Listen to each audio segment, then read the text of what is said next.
If I had a nickel for every time I fought a boss in this game with damage reaction jiggle physics, I'd have precisely 2 nickels. Which isn't a lot, but it's all you need to know in order to figure out the type of person this game was made for. Hi, I'm Alec Band with EGC, and welcome to Greatest RPG Ever, where I go over as many RPGs as possible and try to figure out how good they actually are so you don't have to.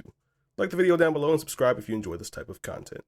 Today I bring you Gal Guardians, Servants of the Dark, a sequel to the Metroidvania-esque side-scroller action RPG Gal Guardians Demon Purge. This game is developed and produced by Integrates, who actually have a pretty extensive catalog of RPGs they're responsible for, all of which seem to focus on the more old-school game aesthetic with characters drawn in a more traditional anime style. One of the more famous titles that stands out is Yohane the Parhelion, Blaze in the Deep Blue. Nice. And apparently they're all on sale at the time of recording, so I picked a good time to start this series. Now let's dive in. Behold, intro music.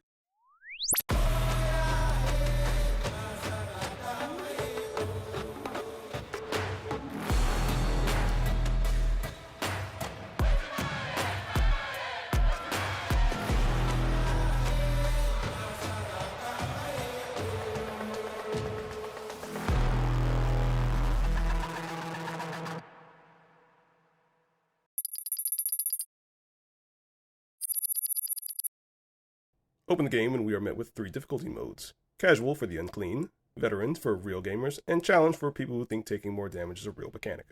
I choose Veteran. There's a 2-player co-op mode for playing the game with your friends, but I don't have friends, so I will be going with single player. Cue the lore dump in the form of a whole-ass anime opening. The short version is that there are 3 worlds, the world of angels, humans, and demons. This is entirely fluff as the whole of the game takes place in the demon realm. We are then given an entire anime opening made of 2D animated art pieces and a musical voiceover complete with contextless spoilers and fan service. Anybody who loves anime will probably love this, and that includes myself. Start off with the 2 main characters. Massive boobs with pink hair is Kirika, and the green-haired one is Masha. The game is fully voice acted in Japanese. There is no English version, but there are English subtitles, which is how I usually prefer my anime anyway. They're coming back from a long vacation when, suddenly, we see a demon castle on fire. I love how it zooms out to show the smoking building in the distance. One thing we'll find that's fantastic about these old-school type games is that, while they don't offer as much in the way of graphics, the tools and creativity they use to stylize their limited displays pop that much more. Note, they're both sisters, and they each have a streak of each other's hair color in the front of their head, but Masha's matches her skin tone so closely that it looks like she's covering up a really bad bald spot. I can't unsee this, and now neither will you. Tutorial time. X to jump, crouch is down, L1 to dash. This is a Steam game, so of course there is no default support for PlayStation-style control schema. Why is this such a common problem? Kirika uses a ranged weapon, a submachine gun with apparently a shotgun in her back pocket that can be activated by using the attack button while dashing. The reload button is a weird choice. Double press crouch to reload, but you can also reload by simply emptying the gun. L2 to change characters. Masha specializes in a whip. She's got a regular triple attack combo plus a special hop backwards attack that can dodge and deal damage at the same time. The whip can do a charge attack based on the special seeds you can pick up around the game. Note, I had no idea this attack could be charged for 90% of the game, and this will cause me an immeasurable amount of pain equivalent to about 2 hours. That is because, when I first played through this, the tutorials did not have button guides for all of the actions you could take on the tutorial windows, but they fixed this in a later update. The majority of enemies will flinch you when you hit them, so attacking first and attacking often is the name of the game. Most enemies with shields cannot be harmed from the front by Kirika's gun, so Masha is essential, but there are also multiple enemies that are out of reach, so balancing both and switching when necessary is going to be a key point in playing. Triangle and square use special items dropped by enemies throughout the game. Special weapons consume demon points denoted at the bottom of the screen. This will become a big point of criticism later for me when discussing items in the game. And now for revival. Somebody has betrayed the castle staff and the entire area is under attack. This old dragon man collapses under the weight of his responsibilities and dies. When you die, your soul leaves your body and your bones collapse into a pile on the floor. When this happens, you have to smash the interact button in order to use the immense weight of your chest to do soul CPR and push it back into their body. This is the same mechanic you use when one of your controllable characters also dies, so it's cool that they also implemented this mechanic into the overworld storytelling. The old man tells us that the attackers came when security was lightest, implying that there is a traitor among the castle staff, and with that we head into the main castle to protect the castle's master. Couple of quick mechanical introductions. Touching enemies hurts. When you kill them, there's a chance that they drop special weapons that you can assign to a special button, defaulted to triangle and circle. There are a huge variety of monsters throughout this game that have different strategies for how you tackle them, from shields to teleporting and flying. Different weapons will have either a more difficult or easier time dealing with them depending on what they are. Oh look, there's switch puzzles. You can freely flip any of the switches you see back and forth to open and close these unmovable gates as you see fit. Chests are often in difficult to reach areas that require you to keep a lookout for crates. If you break them too soon, you won't be able to reach them and you'll need to reload the area. There's also a nice little rummaging around animation that happens when you open one. Whenever you use a sword or bladed weapon to defeat an enemy, it creates a lovely violent effect whereby they get split in half and get a little blood spray. The map can be accessed via select, and you can even keep it open while you move around, but if you use the attack button, it will close on its own. The locations we've been to will be automatically shown, and doorways, fast travel points, and treasure chest locations are marked. You will spend a lot of time referring to this menu whenever you're trying to get to the next locale. There are enemies that pop up out of the background windows, which makes the features of the environment more than just decorative, and I love this because it would have been easy to just have a massive hallway filled with enemies, but no, they actively incorporated it. Through the window, the game uses parallax layering to give the impression of depth without programming it. It's a must-have in all of these old-school style games to help them feel depth without the need to dedicate the excess resources to actually creating depth. Whenever an enemy shoots a projectile at you, the projectiles are destructible. If you hit them with either the gun or the whip, you can effectively block 99% of the attacks that enemies spit out at you. Here's a mechanic that will see as much abuse as possible. Reloading an area reloads ground items, so if there is something here that will grant you an infinite resource, it's an easy cheese. We finally make our way into the throne room, but suddenly the demon lord is killed in a flash of lightning and you can see his bones shoot out all over the room after he's killed. That's pretty fucking metal for an anime game. It turns out the head maid is the traitor. You can tell she's the top maid because her chest is the biggest. Turns out she's actually a loyalist to Lord Lysanorg and sent us on vacation to create an opening to enter and kill the king of the castle after learning the secret to his demonic power. Now, at this point, you're probably wondering why she's bothering to tell us all of this. Boss fight time! She has a couple of attacks related to her scythe as well as a move whereby she raises up a bunch of pillars and lights the ground on fire. All these moves can be dodged by jumping, so I do my best to time things properly to keep off the ground so she's not too much trouble. During the fight, there is a rain effect overlaid with the background complete with lightning flashes and sound effects. It's a great environmental detail that I appreciate upon rewatching the gameplay. She hits us with the arch-nemesis line and flees, leaving us to mourn the death of the Demon King. When suddenly, a voice calls out and a floating flaming skull appears proclaiming itself to be the king. Let me make sure I'm getting this right. Maxim Onslaught Realm Razor Legrand III. This is the single edgiest name I have ever heard in my life. And that's coming from a guy who played World of Warcraft. If I wrote a character named Longest Dickus Maximus and then turned him into Mimir at home, you know I'm taking the piss. Even for an anime game, this is a lot to take in. At first, the girls don't believe him, but apparently Masha is part Greyhound because she sniffs him and says, actually, no, it's actually him. During this whole exchange, the models actually go through the animations in line with their dialogue. Now, it would have been all too easy to have either plastered a still over this shot or left the character standing still and called it a day, so I really appreciate that they've put in a little extra effort. Turns out he managed to escape death, but his bones were scattered far away when he was attacked, and in order to restore his power, we need to find them and put them back together again. And this is how the game's level up system works. Go around, collect his bone, deposit them into the throne, and level up, unlocking different upgrades and abilities. This is essential to advancing throughout the game. Note, he says that he can sense when his bones are near, but this never has any actual effect in game. Once I start traversing the map, I immediately notice that the movement is slippery. It's as if the floor is covered by whatever is in Diddy's mansion. We always carry over a little bit of movement whenever we turn or jump. Dashing and jumping doesn't keep momentum the entire time. When the dash runs out, so does the speed boost we get and the momentum push, as shown by the after images disappearing. Whenever Masha drops, she throws her arms up because she wears tights underneath and has nothing to hide. But Karika pulls her skirt down. I'll let your imagination fill in the gaps.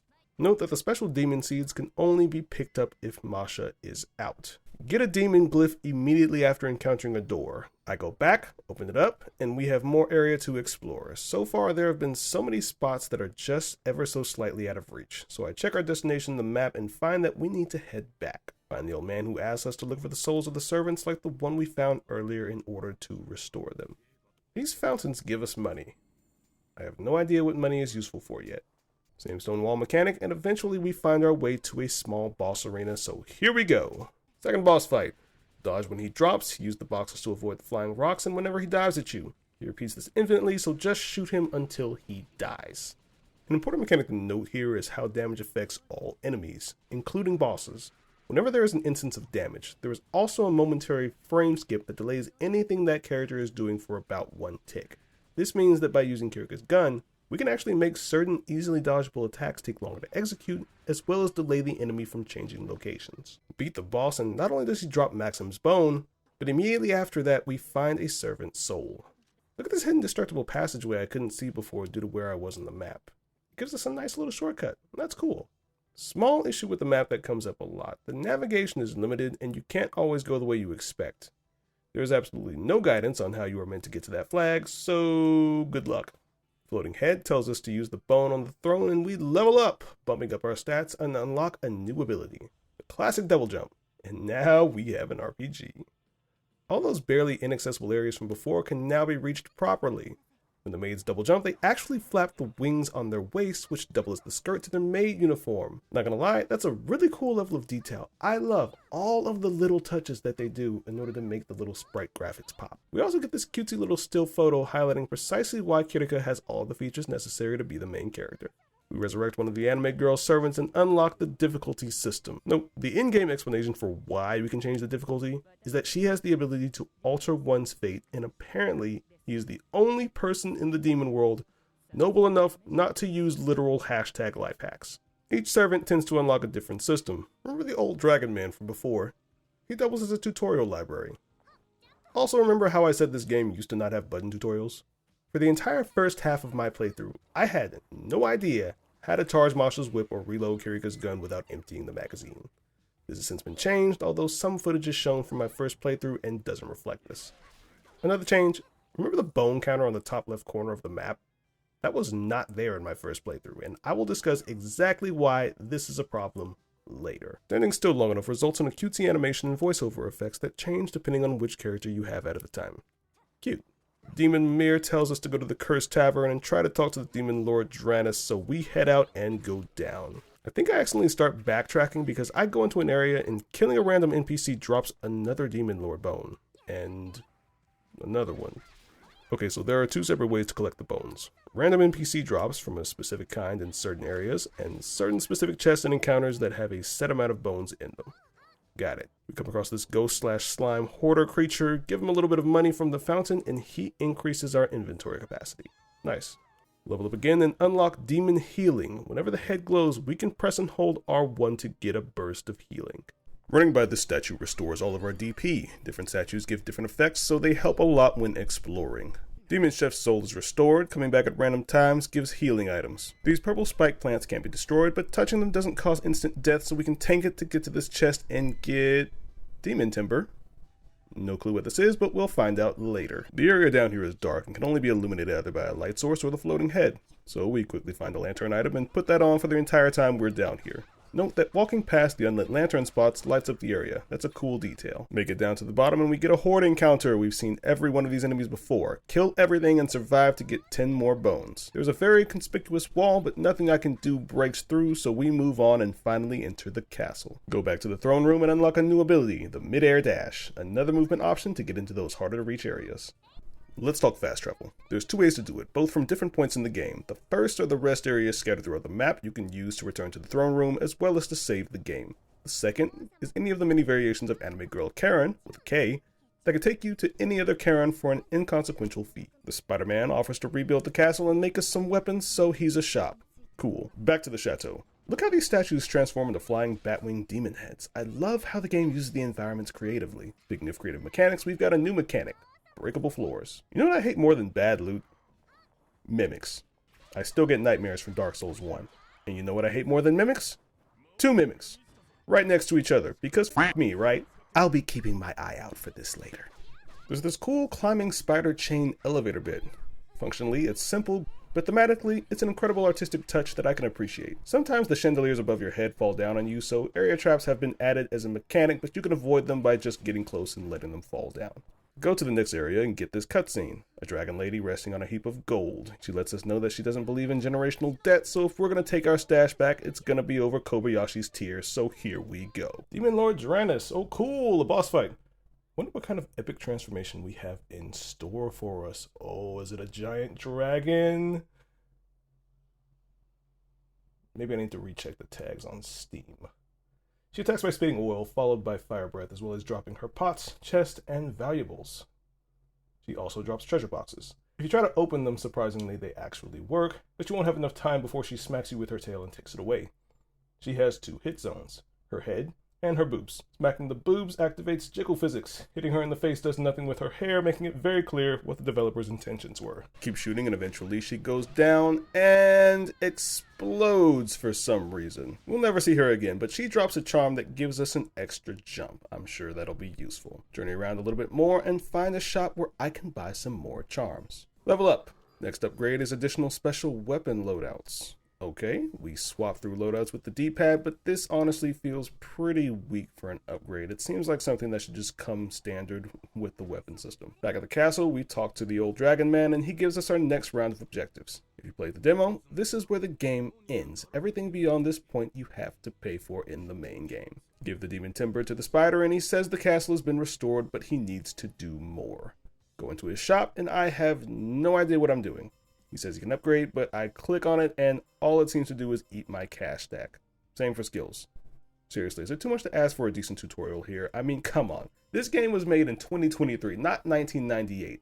We were aiming to capture the appeal and charm of old games, and that is fantastic. Please, leave behind all the old terrible bits like lack of explaining your mechanics. Bring the mimics back to life, and they function as additional storage for items you gather. Next, we resurrect the 2-headed Cyclops, and he acts as an in-game controls for multiplayer, so for people like me who don't have friends, he's essentially useless. You can equip charms to the demon head for special buffs and effects, but they don't tell you which ones are already equipped, making using them that small bit more confusing. This part of the game is generally terrible. You see that flag on the map? That shows us where we're meant to be, but there are no hints or navigation as to how we are meant to get there. Oftentimes you will head to the general area just to realize that an additional space is unreachable because it's cut off for that section of the map, which you didn't have before. Back to the forest and find more of these purple blocks I can't break, leading me to this important point. The amount of bones we need to get through the game is unspecified, but we will need to reach the threshold to unlock certain abilities in order to advance the game. This is hinted at during different segments where the floating head will mention needing more of his power, but it will never be laid out just how much that is, or when exactly we should be focusing on grinding bone drops versus just playing the game. There is no way for us to tell how much more you need, and no ability to track what you already have except for going to the throne room and seeing what you've gathered. This was fixed in a later update where they added the bone counter to the different segments of the map, but for the playthrough that I'm showing you all, I had absolutely nothing. These corpse trees are very suspicious, but actually serve absolutely no in-game function. At this point, I realized that green hair's attacks are chargeable, and that's how you use the seed items. All of this wasted time and confusion could have been 100% avoided by having a proper tutorial when I first started playing, but this has since been fixed, as I spoke of before, so I digress. Explore some more and discover the Trader's Rapids. We've suddenly transitioned into a frozen snowy area, but the trees from the forest are still in the background and the ground doesn't seem to match up with it. There's a DP Restore statue here and a giant body of water. Test number 2, can I swim? No. Jumping over it is also not an option, it goes too far.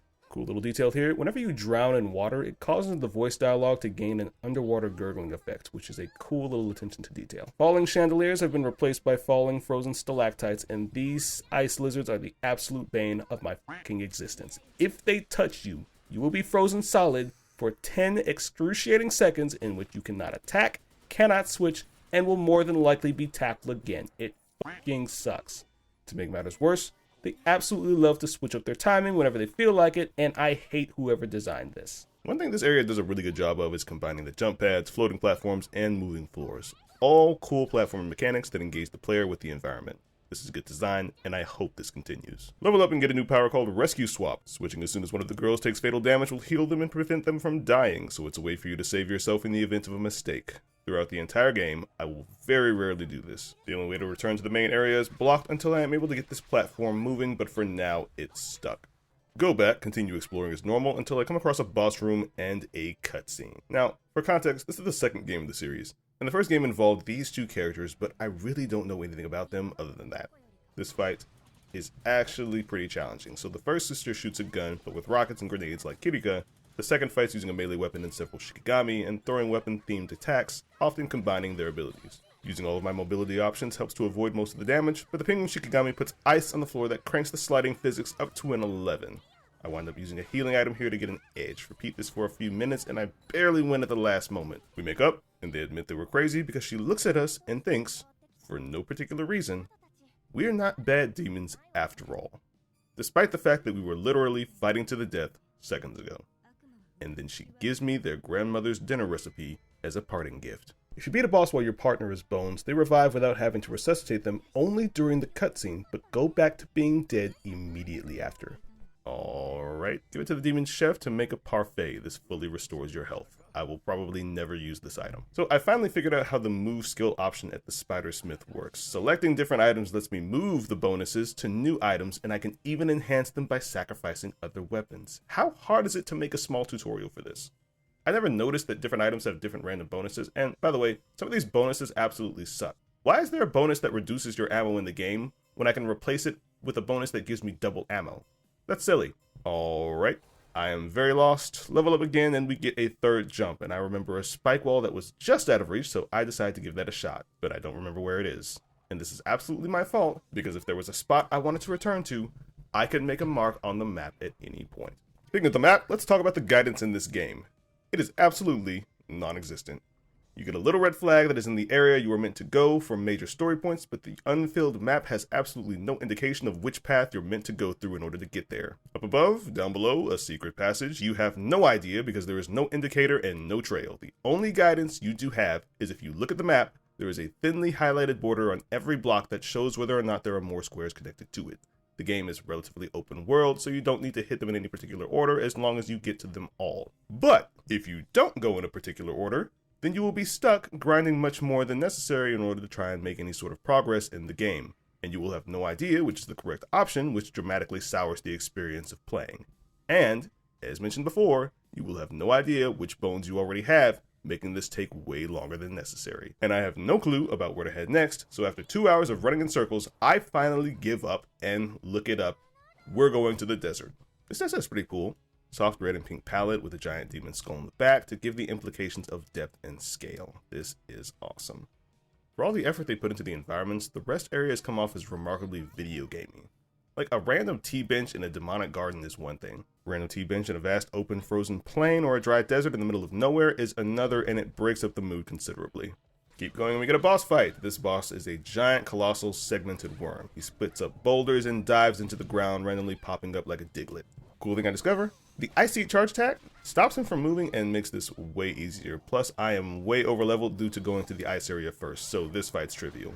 This enemy gets trapped on the bouncy mushroom and it's hilarious. It's good to know that the platforming effects actually affect the monsters too and not just the player. Another cool thing they've added into this area is bloody tentacle plants that celebrate when you kill monsters. That is awesome. So there's a second sandworm and he needs to die to advance. This fight is identical to the first, so we kill him and acquire the Charge Lance. Fortunately, it overloads my inventory, so I don't risk losing it simply because my inventory is full. Unfortunately, I have to remove something from my inventory in order to equip any of my items. The Charge Lance is the only weapon type where you can actually charge the attack from a special weapon. Using it while standing still throws it straight, but if you jump it will angle down at a diagonal. It is able to break through those boulders we've seen around the map, and that just prevent us from advancing. We break through the wall and happen upon a shortcut back to the forest. Back at the castle, Poison Ivy from Timu joins us and says she can upgrade the whip. I give her 3 of the same kind of seed and she makes a permanent source of seeds at home base. Neat. Continue on and find sandworm number 3, Electric Boogaloo. Same as the first. Dead. Does the Charge Lance work on the purple blocks? No, it doesn't. Can you freeze water with the ice? No. Wander around the desert for about an hour, and I finally get to the next boss point. It's another sandworm. But hold on, there's something on top of it. Demon Lord Zuzu. So she's pissed as PETA that we killed her pets, so we fight. This time the rocks the worm's fire glow with a damaging aura, and Zuzu shoots death beams around us, which we have to dodge on top of the usual worm moveset. I'm pretty sure we're over level for this, because I absolutely trounce her and turn Zuzu into bones. Another cool effect I haven't noticed in the other fights, we can see the defeated worm's head in the background after she's been defeated. At the end of the map, we reach a demon desert town. It's the only one in the game, but the important part is that this merchant at the end has a large maximum bone in stock for 8,000 silver. We'll need to come back for that, but for now, I am way too broke to afford it. At this point, I am deeply lost, but I'm determined not to give up. I run around, collect some bones, level up a bunch, and I am rewarded with the Demon Dash ability, and holy hell, I am speed. The earlier problems with slow traversal throughout the landscape have effectively been replaced with infinite booster rockets that mow through my enemies, and I love this because it solves one of the least fun parts of running around through the map. But it also highlights an aspect of this game's design that I cannot agree with: poorly explained level lock progression. Demon Dash will allow me to run on water, which is the ability I needed in order to get to the other side of those huge bodies of water that have been blocking my way. But the only way to do that is by collecting random bone drops and picking up stashes of the King's Bone. It makes the completion of each area feel disconnected from the flow of the story, because whenever I defeat a boss, it doesn't necessarily give me the amount of bones I need, or say a special bone that unlocks the particular ability that I need in order to progress the story. It's random. Why am I going around killing bosses if I can progress to the next point of the narrative through random kills? It doesn't make sense for progression. Remember the glowing purple vines from earlier? Speed boost, baby! They come back if you leave the area though, and I still can't break those purple blocks, but I am absolutely shredding every enemy in my path. A quick note about demon speed: if you're already moving when you cast it, it'll just turn on as normal. But if you boost from a standstill, there's a quick zoom in to focus on the caster before zooming back out to the normal camera. Back to the castle, and Spider-Man says we finally have enough timber to fix the castle. One jump cut later, and the pillars in the back have been restored to show that the castle has been restored. Cool to see this small story beat being represented visually in the game. The bottom is completely blocked off by 3 gates, and there's nowhere to go, so this is clearly not the way to go. So I do my usual thing of going into the map and trying to hit up every possible area that hasn't been explored yet. Also, I spotted 3 mimic chests at the fountain now. Unfortunately, this does not actually increase the amount of storage we are offered, making it oddly disjointed from the usual visual storytelling we have of a visual change meaning something. The castle restored means we get extra abilities from the Spider-Man, etc., etc. This does nothing, it just means they had a baby. So, good for them, I guess? I don't know. I found another one of these bleeding trees. Okay, these are really cool, but they don't do anything. Like, why is this here? Is it just to be cool? Is it just to be edgy? I don't get it. Another wave fight, more bones, and eventually we get this cool section that combines the danger spikes, the water, crumbling platforms, horizontal mushrooms, and fans. This is a fantastic use of stacking mechanics for some interesting platforming that leads us to a shortcut that was previously cut off. A little more exploration, and we just so happen upon a hot spring with the girls from previous. Behold! Fan service, which I'm probably gonna cut because I actually value my channel and YouTube as being really weird about censorship. This game is intent on hitting every possible anime trope before I've hit the credits. They've also let us know that another demon lord has another one of the main bones, so we head out to his lair in Gluttony Castle in the Valley of Ginna. Do a little inventory management via deletion, and this kinda sucks. You need to go in and delete the items one at a time. There's no convenient mass deletions. Also, the Atlatl is just a flat-out upgrade over the Charge Lance and can also break stones, so we switched to that and we'll never use the Charge Lance again. We've got a few new items, fire geysers, as well as these lava octopus things that shoot eyeballs at you, as well as the floating platforms we've seen before. So when I look at the map, I can clearly see that it says I can go down into the lava pools, but I have no idea how that works. Can I jump down into it? No. So my guess, based on all the information that the game has given me, is that there will be some sort of special lever that I need to make this happen. Note, that is not the case, and the method for this will severely sour my experience with this game. Make my way down to Gluttony Castle, and Lysanor kills the Demon Lord with lightning again, takes his soul, and leaves us with Lysa, so it's time for round 2. Lysa is back with a few new moves. One, where she sits in a tree and fires off kisses that turn into deadly homing bats. The old attack, where she summons pillars, now causes the flames to jump up to the top, so just jump to avoid the damage. She'll turn into 4 bats and attack us in a pattern, just dodge that. Lastly, she'll plant her scythe in the center of the room before magically appearing and performing a pole dance routine while shooting out images of herself that damage you if they touch. Dodge as much as you can and hit her as much as possible, and eventually she'll go down. Suddenly, a demon comes crawling our way with Maxim's bone, literally on a silver platter. And with that, our main goal is achieved, and we skedaddle. Now the dialogue here implies that we have all the bones we need, which is great, but finding additional bones will make things easier for us. Head back to the throne to level up. This time I get additional sub-weapon loadouts. Okay. Why is this tied to the level up system? Personally, I have no idea, because it feels like they just ran out of ideas and wanted there to feel like there was still some kind of progression. We resurrect a mariachi band that can only say the word amigos.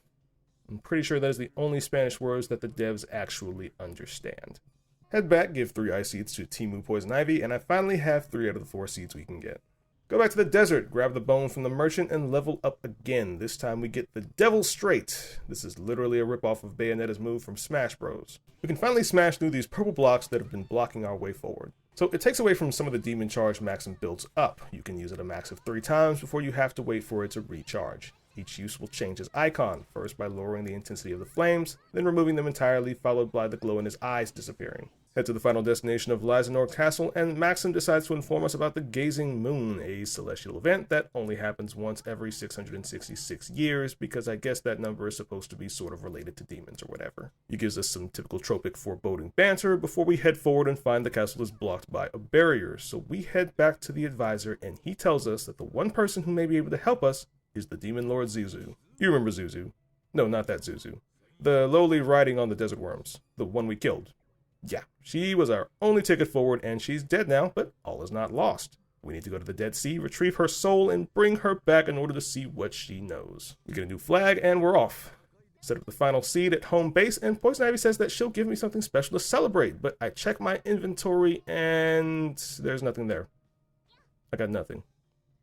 What am I missing? Down we go. This wall of vines cannot be dashed through, though, and even Demon Fist can't break them, so I'm guessing we need to trigger something. Another wall of vines. What if I use the firebomb to burn it away? No. The spear? No. How the hell am I supposed to get past this? I'm actually stuck with no way to move forward. The ice seeds actually freeze them, but don't break them, so I know they're at least interactable. So this at least gives me an idea, but if it's right, it's gonna piss me off. Head back to the castle, gather the fire seeds, and run back down and let off a charged whip attack, and the vines burn away. I hate this design choice for two big reasons. Number one, it is inconsistent within the game's internal logic. The things called firebomb do fire damage. Therefore, things affected by fire should burn away, right? Wrong. You have to use the Masha's whip for the fire damage or the game ignores it. Number two, there is absolutely nothing in the game to suggest that this is how you were meant to solve this. There is no enemy that is capable of destroying the vines as a hint, no tooltips to suggest this, and in prior instances where we have had to destroy obstacles before, we had Maxim to give us a hint on how to tackle the problem. When this problem pops up, not even our ultimate Demon Fist move can get rid of it. You have to use the specific tool intended for it, which means that you have to go around the map to find those seeds, come back, and progress the story. Good luck if you haven't been collecting them. And you know what else? You don't even need to use the charge attack. I jump up, strike at the vines, and they burn away. The element of the whip changes depending on which seeds you have next in Masha's inventory. This is never explained in my playthrough, and I only discovered it by accidentally swinging at everything. Explore a bit more and flip some switches and get to this giant plant. This is a dead end for now, so after trying literally everything in my power to make something happen, I look at the map only to realize that there is literally no way down from here. So, I do what this game makes the player do all the time.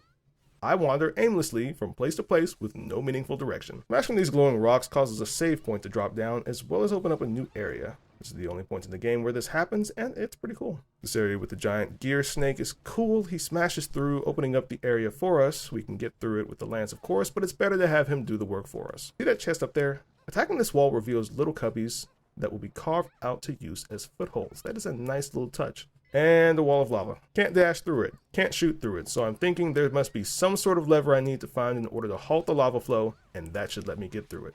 But there's no lever anywhere. Now, the vines were a hint, but this is a continued use of a bad design choice. The answer is in Masha's whip again. See, you have to use the ice seeds this time in order to freeze the lava flows and get past them.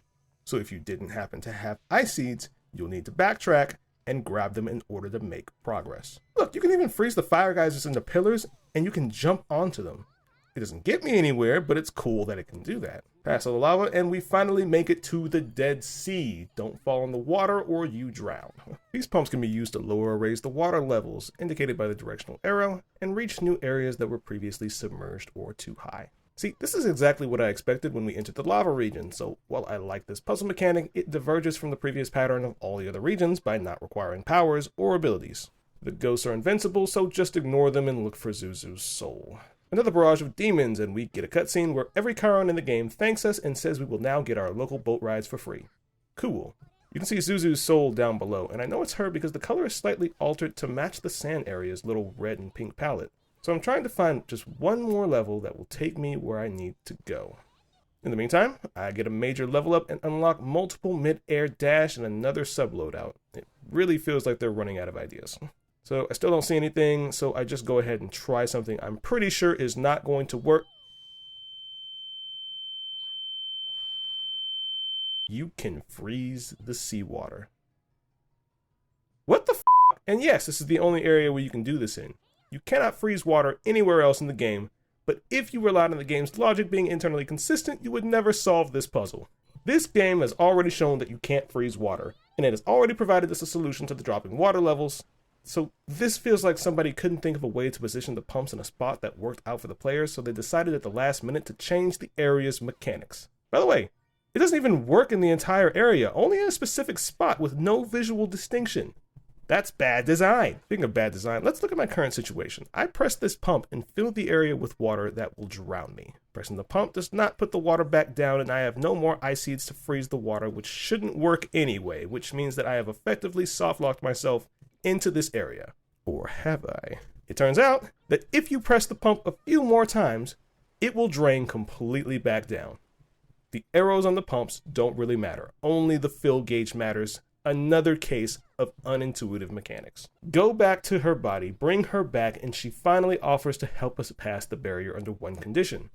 We get a special MacGuffin fruit in order to bring back one of the worms we killed. And she offers the first ever form of actual decent in-game guidance via the map section we have already unlocked. Back to the giant plant from before, and we get a new boss fight.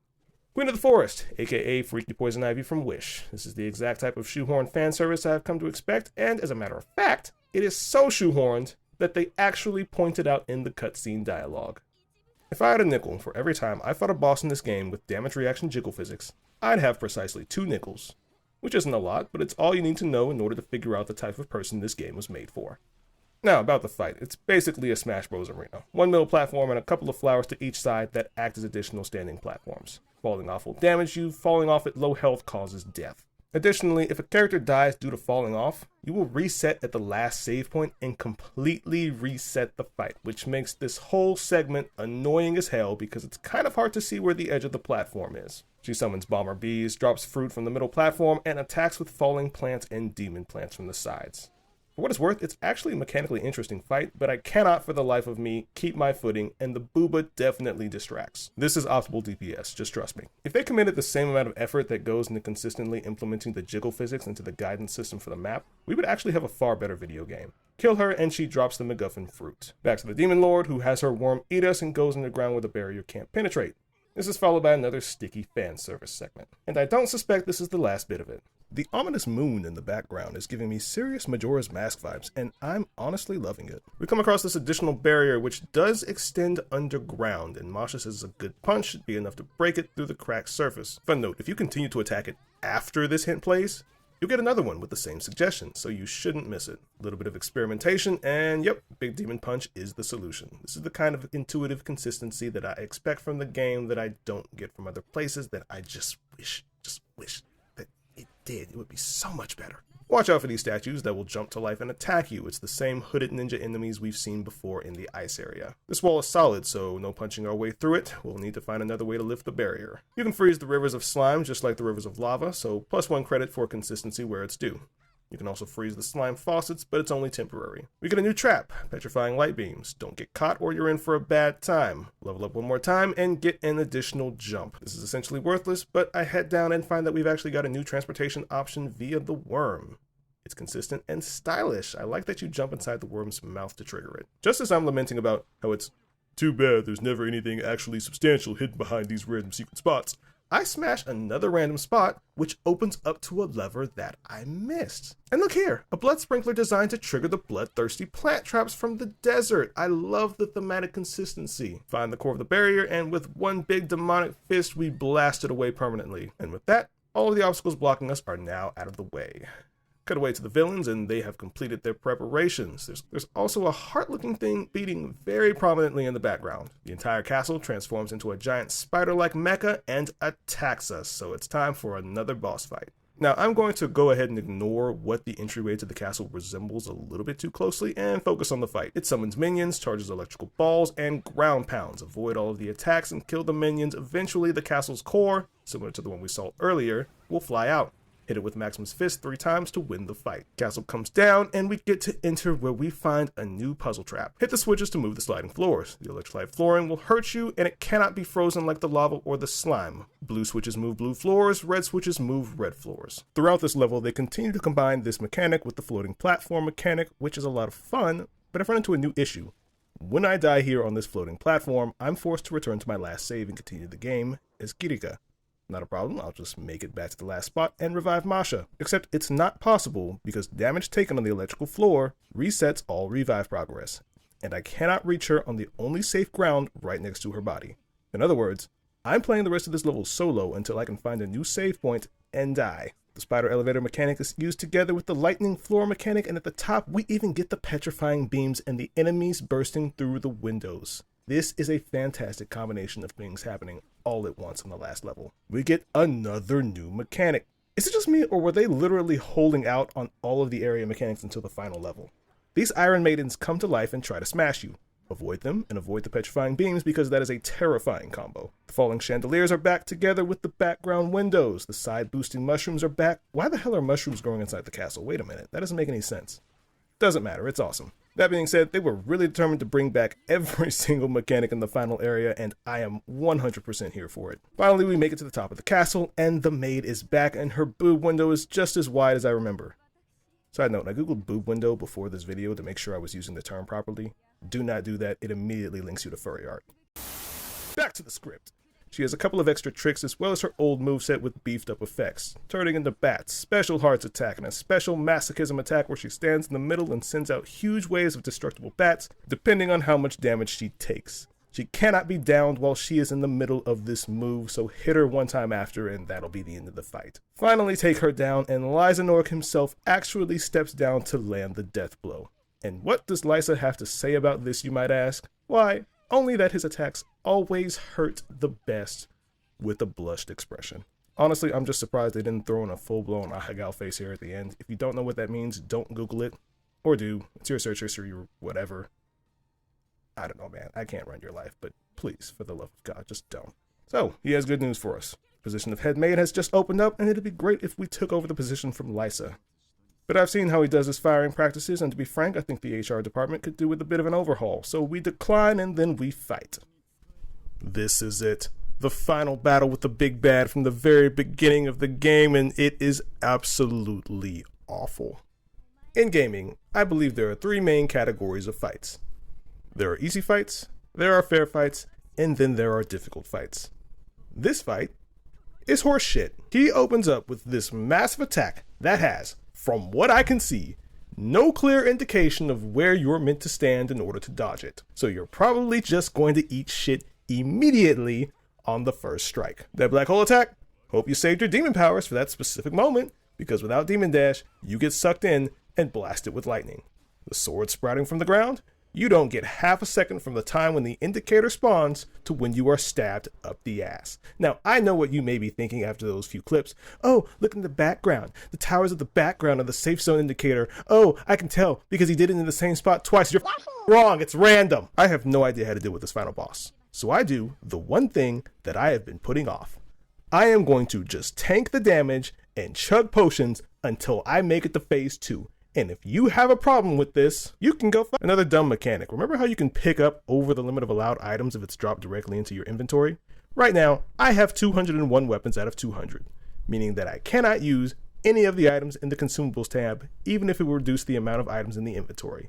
I have to go into my weapons tab and delete something permanently before I can start chugging.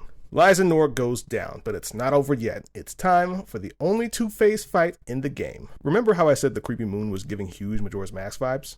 Well, the eyes start glowing and Lizzie starts monologuing. The giant heart is actually Maxim's heart that he stole after destroying his body and is stuffed with the souls of the other demon lords. He transforms into a humongous form and calls himself a demon overlord. A secret power-up passed down in Maxim's family that he somehow discovered and has decided to take for himself and make himself ultra super mega powerful and rule the demon world. Fight time. The heart and head are the only parts that take damage, so we focus on them. He's got the lightning blades from before, but they actually come out slower, so they're less dangerous. But now you have to destroy them or else they'll unleash a nearby electric blast. He'll drop some boxes, which actually make it easier to hit his body, but then break them with a sweeping punch. Taking down his health bar, and he comes back to life. Jump from hand to hand to stay off the ground, but be sure to jump off before they explode into more lightning. Lizzie goes down a second time, and he's back again. Okay, this is becoming concerning. Am I supposed to do something special to make sure he doesn't come back? Oh god, I hope not. He goes down for a third and final time, but then he comes back. Fortunately, this time it's a cutscene. Maxim tells us that he has infinite life, so no matter what, he'll keep coming back.